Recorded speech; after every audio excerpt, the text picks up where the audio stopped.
Baik, kita teruskan untuk bahagian kedua dalam konsep kadaran 4.3b. Okay, bagaimanakah untuk menentukan nilai yang tidak diketahui dalam satu kadaran? Okay, kita lihat ada contoh. Okay, kos tenaga elektrik ialah 43.6 sen bagi setiap 2 kW per jam. Okay, berapakah pula kos untuk penggunaan elektrik yang digunakan sebanyak 30 kW per jam? Okay, so sekarang ni kita rujuk pada situasi. Okay, dan kita kena cari dua kadar yang terlibat. Okay, so yang pertama, kos tenaga elektrik ialah 43.6 sen bagi setiap 2 kW. Okay. Situasi kedua pula adalah berapakah kos untuk penggunaan elektrik sebanyak 30 kW per jam. So soalannya adalah berapakah kos. Okay, ini soalan kita. Okay. So kita cuba bentukkan dulu kadar yang pertama daripada ayat pertama. Okay, so kat sini apakah kuantiti yang terlibat? Kos dengan elektrik yang digunakan. Okay, so kuantiti yang terlibat adalah kos kepada kegunaan.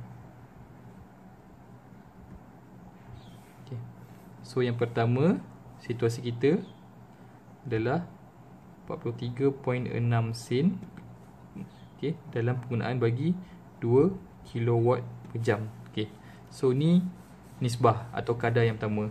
Yang kedua pula, berapakah kos untuk penggunaan elektrik sebanyak 30 kW per jam. Okay, so kita tahu tak kos? Tak tahu kan? Berapakah kos? So kita andaikan yang kita tahu ni adalah X. Okay, so X sen kepada 30 kW per jam.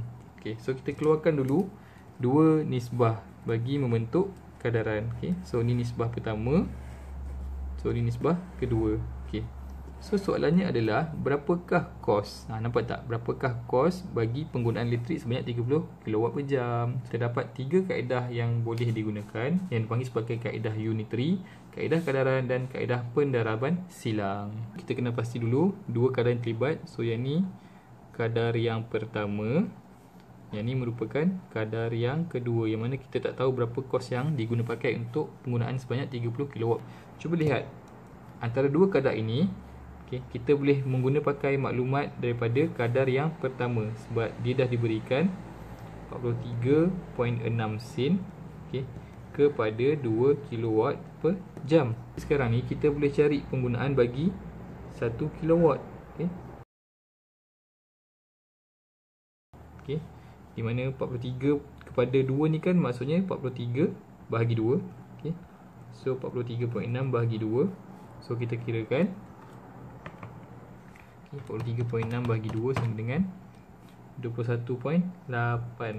Okay, so kita boleh kata 1 kW per jam, okay, mengambil kos sebanyak 21.8 sen. Yang kita nak tentukan adalah sekarang penggunaan sebanyak 30 kW per jam. Okay, jika 1 kW per jam memakan kos 21.8 sen, maka kalau menggunakan 30 kW per jam, maksudnya, okay, setiap satu unit kos ni kita darabkanlah dengan 30. Okay, sama dengan 21.8 darab 30, kita akan dapat 694 sen. Okay, so inilah jawapannya. Kaedah ini kita panggilkan sebagai kaedah unitary. Okay, uni maksudnya single. Okay, kita cari penggunaan bagi satu unit dahulu. Kita teruskan dengan jalan kerja ataupun kaedah yang lain. Baik, bagi kaedah kedua ini pula, okay, sekarang lihat bentuk kadaran yang kita ada. Yang pertama adalah 43.6 sen kepada 2 kW per jam. Kadar yang kedua pula adalah X sen kepada 30 kW per jam. Okay, dia dah bagi tahu dua kadar ini merupakan kadaran. Okay, jadi sekarang ni cuba kita bentukkan. Okay, cuba kita tukarkan bentuk nisbah ini kepada bentuk kadar. Okay, kadar satu dia akan jadi 43.6 sen kepada 2 kW per jam. Okay, bagi kadar yang kedua pula adalah X sen bagi penggunaan 30 kW per jam. Okay, macam yang cikgu dah terangkan sebelum ini, kita boleh menggunakan konsep gandaan bagi menentukan kadaran dua nisbah itu. Okey, so sekarang ni cuba lihat, okey, bagi kuantiti sen, kuantiti kos yang digunakan 43.6 sen kepada X sen. Okey, manakala bagi penggunaan pula, bagi kuantiti kegunaan 2 kilowatt per jam kepada 30 kilowatt per jam. Okey, so bila kita bercakap mengenai konsep kadaran, okey, operasi yang di atas mesti sama dengan operasi di bawah atau sebaliknya.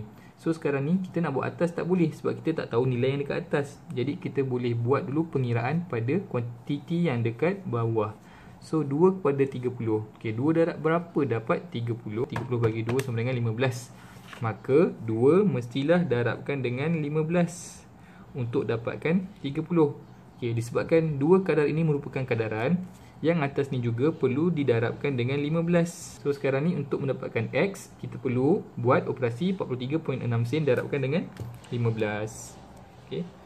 So 43.6 sen darab 15, kita akan dapat, okey, akan kalkulator 43.6 darab 15.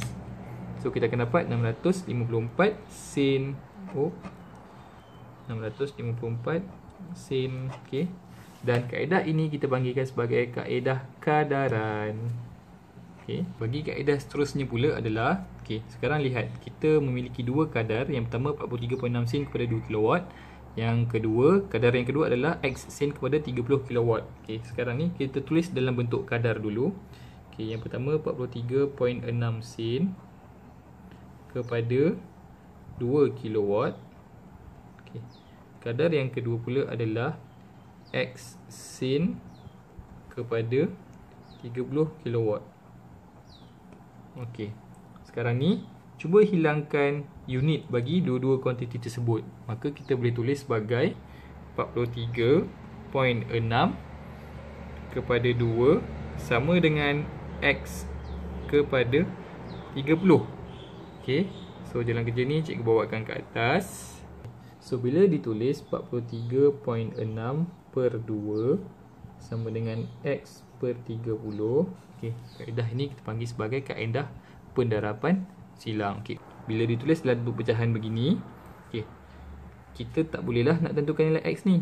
So caranya adalah kita buat pendarapan bersilang. Okey, dengan cara pecahan per 30 kat bawah ni bawa naik atas sebelah kiri. So dia akan jadi darab.